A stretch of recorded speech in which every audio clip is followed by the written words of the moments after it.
tonight on DC News Now. An excessive heat watch is in effect for this Saturday. How hot will it get? Stick around. My forecast coming up.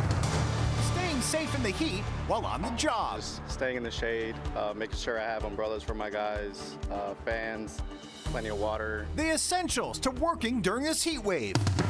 And be careful around playground equipment. That would probably burn his legs. I just jumped out of the slide like scorching hot. Just how hot it can get and the dangers it poses to your kids. It's still heartbreaking to even think about. A woman charged in the death of 2 children. The heartbreak the community is still feeling tonight, 7 months later.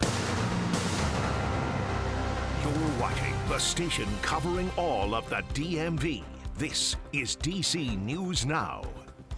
Hi, everyone. Thank you for joining us tonight for DC News Now at 10 on DCW 50. I'm Chris Flanagan. The temperature is rising steadily once again today as we continue our week-long DMV First Warn Day. Let's get a first check on the forecast with meteorologist Scott Sumner in for the chief, Janessa Webb. And Scott, the temperature a bit hotter today, but even hotter tomorrow. Yeah, Chris, I want to show you today's high because we won't be seeing this for a little bit. We'll be seeing hotter numbers than 91 that we saw today. Should be at 87 degrees, and the morning low this morning 73, average low 69. So yeah, it was a little bit warm on the high and the low side, and the record high today was 99, set back in 1931. Already excessive heat watch in effect. This is not for tomorrow, this is for Saturday, even though tomorrow is going to be hotter than today. Excessive heat watch here. Even the sign hot starts to melt. That's just how hot it potentially could get with triple-digit heat across the area. But right now we're looking at 81 degrees after today's high of 91. Partly cloudy skies. Some of those clouds have broken up a little bit, but we're not going to get cool. We're going to get a little bit milder, be a little bit milder than what we were this time last night. As we go into the overnight hours, we'll be into the lower 70s. So going into the headlines here, the humidity has jumped back up. Dangerous heat and humidity tomorrow through Sunday, and records will likely be tested this weekend. We'll break that down coming up too. All right, Scott, we'll see you then. Despite the heat, a lot of kids, they still want to head outside to play. And for parents, that means making sure their kids don't burn themselves on hot playground equipment. DC News Now's Daniel Hamburg live tonight at the park at LaDroit in Northwest DC. And Daniel, it was pretty busy out there this afternoon. Chris, there were a lot of kids using the splash pad right behind me that's actually still on, but there were a number of kids who couldn't resist hanging off of those monkey bars even though it was extremely hot.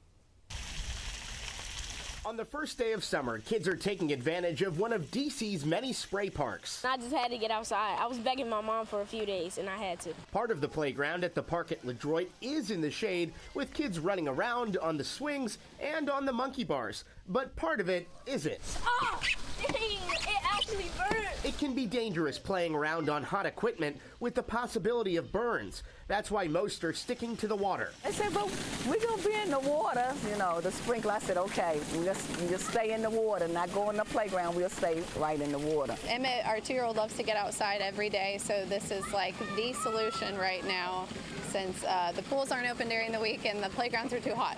Just before 6 p.m., a look at the DC News Now weather app shows it is 89 degrees, but it feels like 92. The playground equipment here even hotter. This temperature gun showing 124.9 degrees. Yeah, that's crazy. That would probably burn his legs, and he's also just really little and doesn't know how to monitor that kind of stuff himself. Just like you shouldn't touch a hot stove, you shouldn't touch a hot slide. Like scorching hot. Mars weather. And of course, it is going to be hot for the next week all day long. So no matter if it's in the morning or later in the day, it's still going to be very hot. So if you are planning to have your kids go down some slides or go on those monkey bars, make sure you check it first to make sure it's not so hot. We're live in Northwest. Daniel Hamburg, DC News Now. Yeah, great advice there, Daniel. Thanks. The heat, a challenge, of course, to everyone, especially those people working outside. That includes workers at car washes like Thomas Lee Waddell. He does car and tire shines here in District Heights, Maryland, and is out in the heat all day long.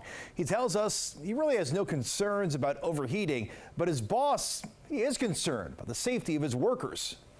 Honestly, just staying in the shade, making sure I have umbrellas for my guys, fans, plenty of water, hydration, most of all. I technically try to have my guys rotating in shifts. So, you know, if you feel like you're kind of dehydrated or you need to cool off a bit, just go inside. All right, of course, not everyone feels as good as that worker we saw, Thomas Lee Waddell, and some mechanics we spoke to say on days like this, they just have to go home early. And thanks to the heat wave, tomorrow's commute may take a bit longer. This afternoon, Metro restricted the speed of its trains on outdoor tracks. They say rail temperatures were above 135 degrees and extreme heat can expand the rails. So for safety, trains are now running at 35 miles per hour. Now to keep track of all the extreme heat and latest temperatures, visit our website. Just scan the QR code right there in the middle of your screen or go to dcnewsnow.com and click DMV Extreme Heat under the Weather tab. Well, a Hyattsville woman accused of hitting and killing 2 children in a crosswalk last year has now been indicted. That November crash killed a 5-year-old and 10-year-old as they were walking to Riverdale Elementary School. That's where we find our Marielle Carbone live tonight. And Marielle, these charges were months in the making. Yeah, Chris, and actually this indictment came on the 7-month anniversary of when those 2 children were killed. Now, we spoke to one family of one of those victims briefly today, of Sky Sosa. They tell us it's still too difficult to speak to media about. They were actually gathering to go to the cemetery as a family today. And meanwhile, flyers like this, they still mark the street where this all happened. 7 months after a driver killed 2 children in Riverdale Park, Maryland, memorials still honor their lives. 10-year-old Shalom Emba and 5-year-old Sky Sosa were hit and killed walking to school in the crosswalk here at Riverdale and Taylor Roads. Their deaths unimaginable to community members at the time. It's really sad. A family lost their family members. Now the driver is facing charges. It's still heartbreaking. Thursday, State's Attorney Aisha Braveboy announcing an indictment against Olga Lugo Jimenez.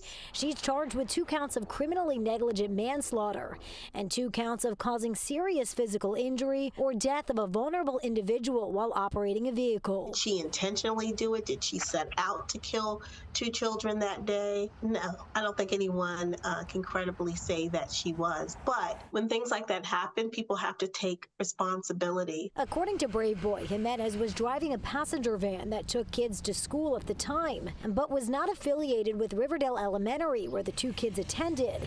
Jimenez is also accused of hitting a 3rd person, the father of Sky Sosa. His injuries were non-life-threatening. Police say Jimenez stayed on the scene. Driving is not a right, it is a privilege. Now, if convicted, Jimenez could face up to 6 years in jail. That's 3 years for each child killed in this case. Braveboy tells us she is not currently in custody or in jail. She was actually given a summons. That's how this indictment was sent out, and she's required to show up in court. And that is normal, Braveboy says, for this type of case. Reporting live in Riverdale Park tonight, I'm Marielle Carbone, DC News Now.